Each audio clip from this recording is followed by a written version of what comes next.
नमस्कार। आकाशवाणी से प्रस्तुत है समाचार संध्या।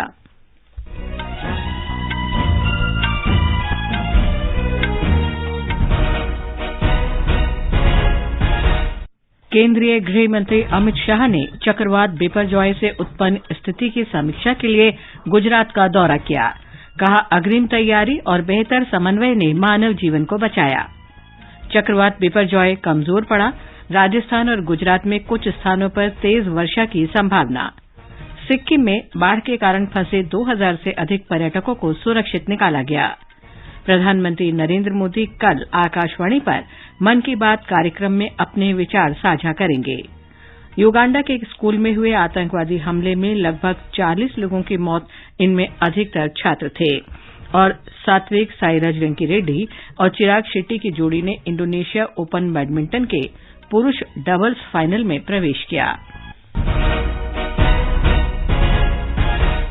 समाचार संध्या के साथ मैं लवली निगम। केंद्रीय गृह मंत्री अमित शाह ने कहा है कि बिपरजॉय चक्रवात के दौरान लोगों की जान बचाने में गुजरात सरकार और केंद्रीय एजेंसियां सफल रही हैं। उन्होंने इसे टीम भावना का बेहतरीन उदाहरण बताया। श्री शाह चक्रवात प्रभावित इलाकों का दौरा करने के बाद भुज में संवाददाता सम्मेलन को संबोधित कर रहे थे।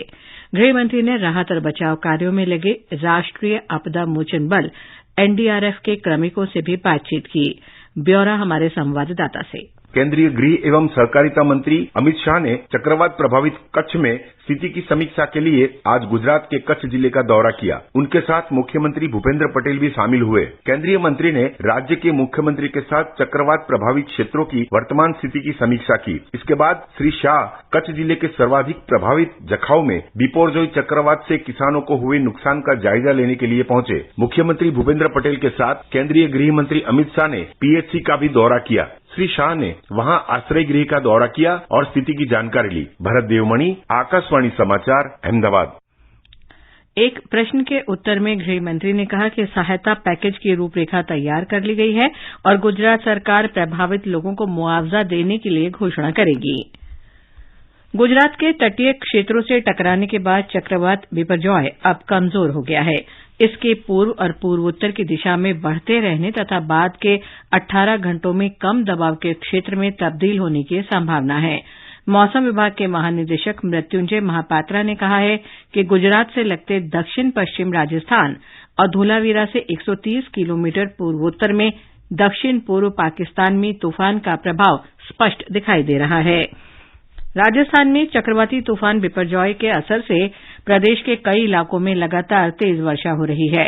कल रात से जालोर, बाड़मेर और सिरोही, उदयपुर जिलों में कहीं कहीं तेज बारिश दर्ज की गई है। मौसम विभाग ने आज पाली, सिरोही और जालोर जिलों में तेज हवाओं के साथ तेज बारिश का रेड अलर्ट जारी किया है। हमारे संवाददाता ने बताया है कि जोधपुर, नागौर, उदयपुर, राजसमंद, भीलवाड़ा तथा अजमेर जिलों के लिए भी ऑरेंज अलर्ट जारी किया गया है। बाड़मेर, जालोर और सिरोही जिलों में भारी बारिश के कारण कई निचले इलाकों में पानी भर गया है। तेज हवाओं के कारण सैकड़ों पेड़ और बिजली के पोल गिर गए हैं, जिससे कई गांवों में बिजली आपूर्ति प्रभावित हुई है। बाड़मेर और जालोर में एनडीआरएफ तथा एसडीआरएफ के साथ जिला प्रशासन की टीमें राहत कार्यों में जुटी हुई हैं। जोधपुर और उदयपुर समेत कई अन्य जिलों में भी आज दिन भर रुक रुक कर वर्षा हो रही है। मौसम विभाग के अनुसार कल सुबह तक इस चक्रवात का असर बना रहेगा, जिसके कारण दक्षिणी राजस्थान और अजमेर संभाग में भारी बारिश की संभावना है। जितेंद्र द्विवेदी, आकाशवाणी समाचार, जयपुर। सिक्किम में मानगान जिले में फंसे करीब 3000 पर्यटकों में से 2000 को सुरक्षित बचा लिया गया है। ये पर्यटक चुंगथांग में मूसलाधार बारिश के बाद भूस्खलन और पुल बह जाने के कारण पिछले 3 दिन से फंसे हुए थे। त्रिशक्ति कमान, थल सेना और सीमा सड़क संगठन के जवानों ने खराब मौसम के बीच रात भर में एक अस्थायी पुल तैयार किया है, जिससे इन्हें सुरक्षित निकाला जा रहा है। रक्षा प्रवक्ता ने बताया कि बाकी बचे पर्यटकों को सुरक्षित निकालने का काम जारी है। सड़क संपर्क बहाल करने के भी प्रयास किए जा रहे हैं। केंद्रीय स्वास्थ्य मंत्री मनसुख मांडविया ने आज वीडियो कॉन्फ्रेंसिंग के माध्यम से असम में मानसून के मौसम से पहले राज्य सरकार और केंद्रीय स्वास्थ्य संस्थाओं के साथ जन स्वास्थ्य तैयारियों की समीक्षा की। उन्होंने असम में बाढ़ का कारगर प्रबंधन सुनिश्चित करने के लिए केंद्रीय संस्थाओं और राज्य सरकार की एजेंसियों द्वारा किए गए प्रबंधों का जायजा लिया। बैठक में श्री मांडविया ने बाढ़ जैसी आपात स्थितियों के दौरान जन स्वास्थ्य संबंधी कार्य योजना तैयार करने का निर्देश दिया। ये समाचार आकाशवाणी से प्रसारित किए जा रहे हैं। ताज़ा समाचार जानने के लिए आप हमारे Twitter handle @AIR News Hindi को फॉलो कर सकते हैं।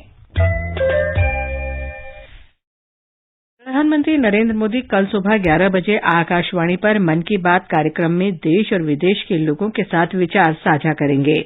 मासिक रेडियो कार्यक्रम की ये 102वीं कड़ी होगी। ये कार्यक्रम आकाशवाणी, दूरदर्शन और नरेंद्र मोदी मोबाइल ऐप के समूचे नेटवर्क पर प्रसारित किया जाएगा। माननीय प्रधानमंत्री अपने मन की बात इस बार साझा करेंगे 18 जून सुबह 11 बजे। तो याद रखें, रविवार 18 जून सुबह 11 बजे मन की बात। यही तो मन की बात है, जन जन से नाता होना। प्रधानमंत्री नरेंद्र मोदी ने कहा है कि देश की गौरवशाली विरासत को पुनर्जीवित करने के लिए अनेक प्रयास किए गए हैं।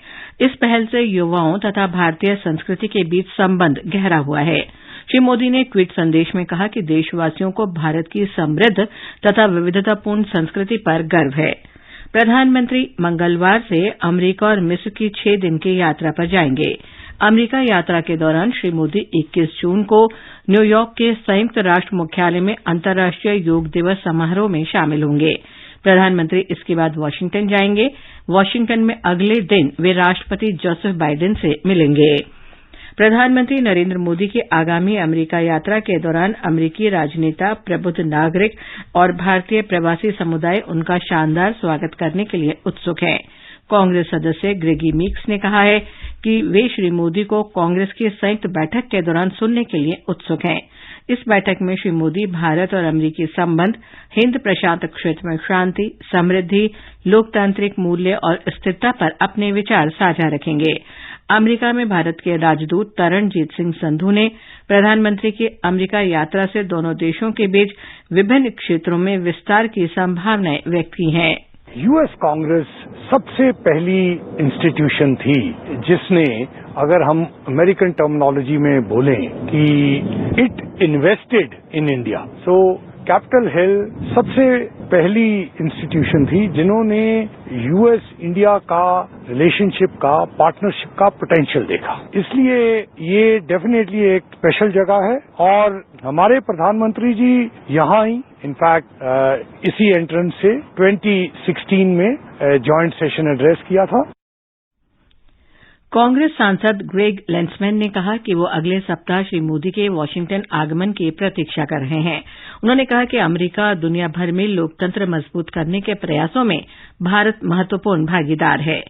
डेलावेयर के गवर्नर जॉन कॉर्ने ने कहा है कि प्रधानमंत्री नरेंद्र मोदी की ऐतिहासिक राजकीय यात्रा भारत और अमरीका के आर्थिक और सांस्कृतिक संबंधों को मजबूत करेगी। कांग्रेस सदस्य ट्रॉय कार्टर ने कहा है कि अमरीका और भारत के संबंध महत्वपूर्ण थे और दोनों देश औषधि, प्रौद्योगिकी तथा सतत विकास जैसे क्षेत्रों में एक साथ हैं। यात्रा के दूसरे चरण में श्री मोदी इस महीने की 24 तारीख को काहिरा पहुंचेंगे। प्रधानमंत्री नरेंद्र मोदी की ये मिस्र की पहली यात्रा होगी।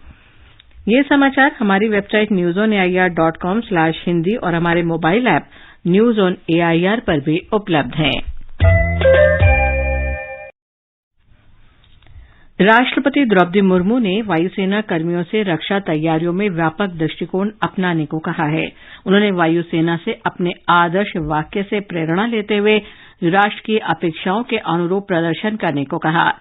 राष्ट्रपति ने आज वायुसेना अकादमी में फ्लाइंग ब्रांच और ग्राउंड ड्यूटी ब्रांच में प्रशिक्षण पूरा करने वाले अधिकारियों को विंग्स और ब्रिवेट्स प्रदान किए। राष्ट्रपति ने हाल ही में तुर्की और सीरिया में आपदाओं और आपात चिकित्सा स्थिति के समय चलाए गए अभियानों के लिए वायुसेना की सराहना की।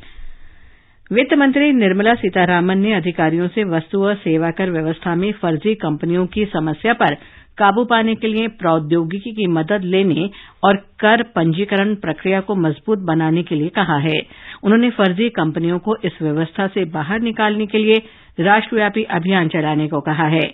श्रीमती सीतारामन ने जीएसटी चोरी के लिए फर्जी बिल बनाने वालों के खिलाफ चलाए जा रहे अभियान की कल नई दिल्ली में एक समीक्षा बैठक में समीक्षा की।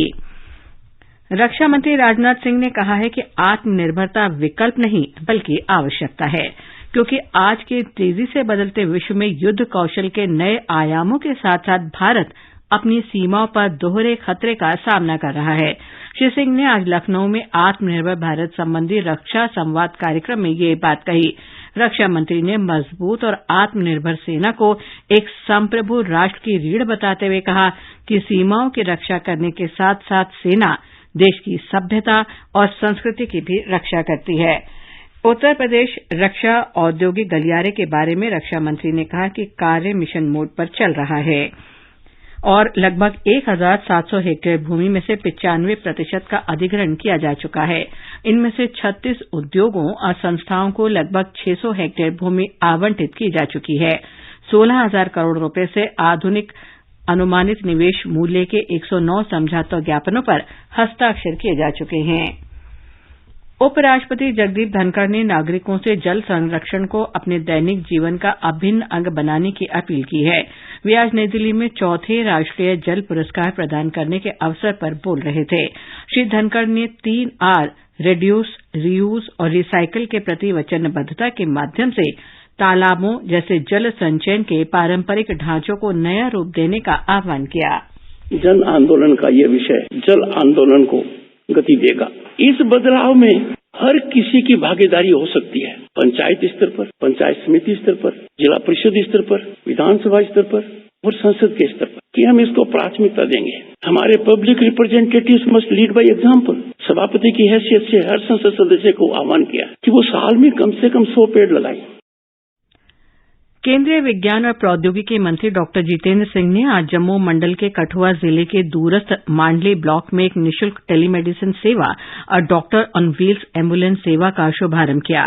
प्रधानमंत्री के डिजिटल स्वास्थ्य मिशन से प्रेरित इस कदम से लोगों को अपने घर के द्वार पर विशेषज्ञ चिकित्सा परामर्श मिलेगा। एक रिपोर्ट। डोडा के दूरस्थ पर्वतीय इलाकों और कठुआ में अंतर्राष्ट्रीय सीमा से लगे गांवों में रोगियों ने बड़े पैमाने पर इस योजना का स्वागत किया है और अब ये सेवा जिले के बिलावर, बसोहली, बानी क्षेत्र में भी उपलब्ध है। डॉक्टर ऑन व्हील्स एम्बुलेंस नवीनतम प्रौद्योगिकी और प्रणाली से सुसज्जित है। इसके माध्यम से रोगी देश भर में वरिष्ठ डॉक्टरों से संपर्क कर सकते हैं। इस सुविधा से कठुआ के उन दूरस्थ इलाकों में रहने वाले लोगों को राहत मिलेगी जहां स्वास्थ्य देखभाल सेवाएं स्तरीय नहीं है। डिजिटल पद्धति के माध्यम से प्रदान की जाने वाली ये पहली स्वास्थ्य देखभाल सेवा है। समाचार कक्ष से मैं अंजुम आलम। जम्मू कश्मीर में Shri Amarnath ji shrine board SASB ने तीर्थयात्रियों के लिए हेलीकॉप्टर टिकट बुक करने के लिए एक ऑनलाइन सेवा शुरू की है। ये यात्रा 1 जुलाई से शुरू हो रही है। टिकट बुकिंग SASB की आधिकारिक वेबसाइट के जरिए की जा सकती है। सूचना और प्रसारण राज्य मंत्री डॉक्टर एल मुरुगन 2 दिन के दौरे पर कल केरल पहुंचेंगे और आकाशवाणी केंद्र तिरुवनंतपुरम भी जाएंगे। वे दोपहर में सूचना और प्रसारण मंत्रालय के अंतर्गत विभिन्न मीडिया इकाइयों के अधिकारियों के साथ समीक्षा बैठक करेंगे। युगांडा में आतंकवादी संगठन इस्लामिक स्टेट से जुड़े संदिग्ध विद्रोहियों ने शुक्रवार को एक स्कूल पर हमला किया। हमले में करीब 40 लोग मारे गए और 8 घायल हो गए। मृतकों में अधिकतर स्कूली छात्र हैं। ज्यादातर स्कूल छात्र पश्चिमी युगांडा के कासेसे क्षेत्र के यूबिरिहा सेकेंडरी स्कूल के हैं, जो छात्रावास में रह रहे थे। अधिकारियों ने कहा कि कई लोगों का अपहरण भी कर लिया गया है, जिनमें अधिकतर लड़कियां हैं। हमले के लिए लोकतांत्रिक गणराज्य कांगो के एलाइड डेमोक्रेटिक फोर्स को जिम्मेदार माना जा रहा है। सात्विक साईराज रेंकीरेड्डी और चिराग शेट्टी की जोड़ी ने इंडोनेशिया ओपन बैडमिंटन टूर्नामेंट के पुरुष डबल्स के फाइनल में जगह बना ली है। सेमीफाइनल में सात्विक और चिराग ने कोरिया के मेन हो कांग और सेंग जेसेउ की जोड़ी को हराया। अंत में मुख्य समाचार एक बार फिर। केंद्रीय गृह मंत्री अमित शाह ने चक्रवात बिपरजॉय से उत्पन्न स्थिति की समीक्षा के लिए गुजरात का दौरा किया। कहा, अग्रिम तैयारी और बेहतर समन्वय ने मानव जीवन को बचाया। चक्रवात बिपरजॉय कमजोर पड़ा। राजस्थान और गुजरात में कुछ स्थानों पर तेज वर्षा की संभावना। सिक्किम में बाढ़ के कारण फंसे 2000 से अधिक पर्यटकों को सुरक्षित निकाला गया। प्रधानमंत्री नरेंद्र मोदी कल आकाशवाणी पर मन की बात कार्यक्रम में अपने विचार साझा करेंगे। सात्विक साईराज रेंकीरेड्डी और चिराग शेट्टी की जोड़ी ने इंडोनेशिया ओपन बैडमिंटन के पुरुष डबल्स फाइनल में प्रवेश किया। इसके साथ ही समाचार संध्या का ये अंक समाप्त हुआ। नमस्कार।